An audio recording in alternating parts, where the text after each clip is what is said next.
16 million men. That's the figure that came out of a genetics study, and it describes something quite specific, a single Y-chromosome lineage, one particular pattern passed down the male line from father to son, turning up in roughly 8% of men across a huge stretch of Asia. Scale that up, and it's something like 1 in 200 men alive on Earth today. Not 1 in 200 Mongolians, 1 in 200 men anywhere.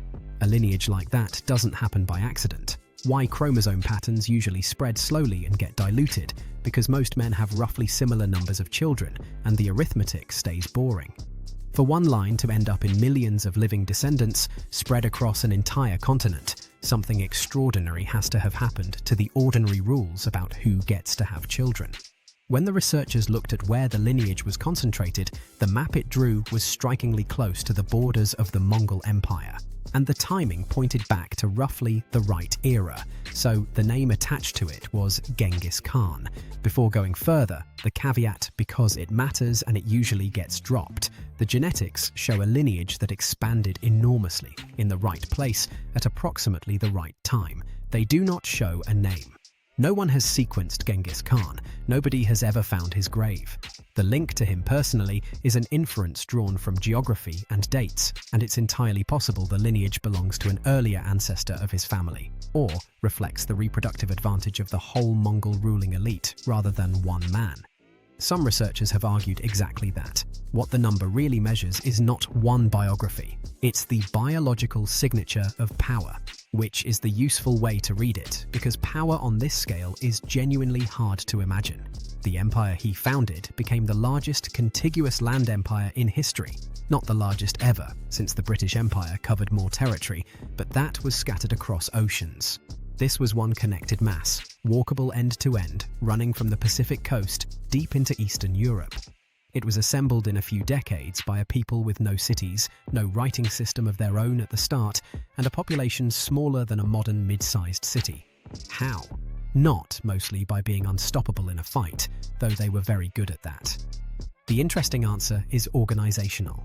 He broke up the traditional tribal structure and reorganized his army into units of 10, 100, 1,000 and 10,000, deliberately mixing men from different tribes, so loyalty ran to the unit and to him rather than to a clan. He promoted on demonstrated competence rather than birth, which meant talented men from conquered peoples could rise, which meant conquered peoples had a reason to join rather than resist. He was ferocious about communications, running a relay system of riders and staging posts that moved information across the empire faster than anyone else could manage. And he was strategically indifferent to religion in an age that generally wasn't, which removed one of the standard reasons for a subject population to revolt. Put together, it's less the story of a warlord than of an unusually ruthless management restructure, one that turned a scattered set of feuding groups into a single machine with a promotion ladder and a postal service. The other half of the machine was terror, used deliberately as policy. Cities that surrendered were generally treated according to terms. Cities that resisted and then fell could be destroyed comprehensively, and word of it was allowed to travel. That was the point. Every settlement that opened its gates without a fight saved the Mongols a siege, and the reputation did the work. It is a strategy that reduces your own casualties by making the alternative unthinkable, and it worked well enough that the population of some regions took generations to recover. And this is where the number connects back. An empire organized for loyalty to the leader, expanding across a continent, with a ruling family placed at the top of every conquered region. That's a structure which converts political power directly into reproductive advantage, generation after generation. His sons and grandsons ruled enormous territories of their own. The lineage didn't spread because of one man's life. It spread because his family kept winning for another century. It's worth knowing how you even measure something like this, because it sounds like magic and isn't. The Y-chromosome is passed from father to son essentially unchanged, which makes it behave rather like a surname written in biology. Small copying errors accumulate at a roughly steady rate, so two men who share a pattern share an ancestor, and the number of differences between them gives you a rough sense of how long ago. Collect samples across a region, find a pattern that's far too common for chance, count the mutations to estimate its age, and map where it's densest. That's the whole method. It doesn't tell you a name, a face, or a story.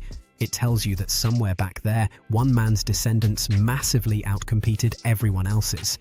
And this turned out not to be unique. Once researchers knew what to look for, other founder lineages showed up elsewhere in Asia, and there's a long-running claim about a similarly widespread lineage in Ireland associated with an early medieval dynasty.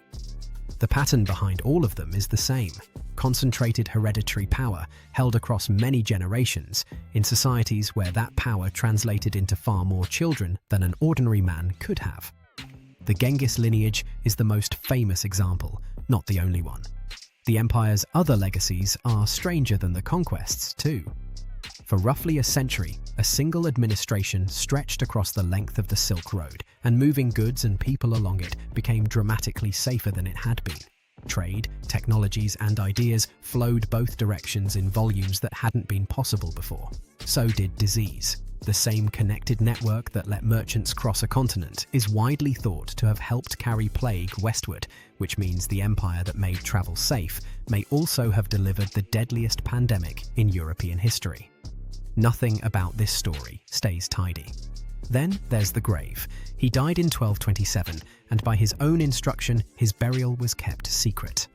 The accounts that survive are a mix of the plausible and the clearly legendary, that the funeral escort killed anyone they met on the road, that horses were driven over the site to flatten it, that a river was diverted across it. Searches with modern survey equipment and satellite imagery have been run across the likely region for decades. Nothing confirmed has been found. The man whose genetic signature may sit in 16 million living people has left no body anyone can point to. There's something almost neat about that. The most physically enduring trace of one of history's most consequential lives isn't a monument or a tomb or a written record. It's a repeating pattern in the cells of millions of people who have no idea they're carrying it, most of whom have never been to Mongolia and who are related to each other by an event 800 years ago that none of them chose. The 800th anniversary of his death falls next year. There'll be no grave to visit. Which raises the question worth taking away from a number like this.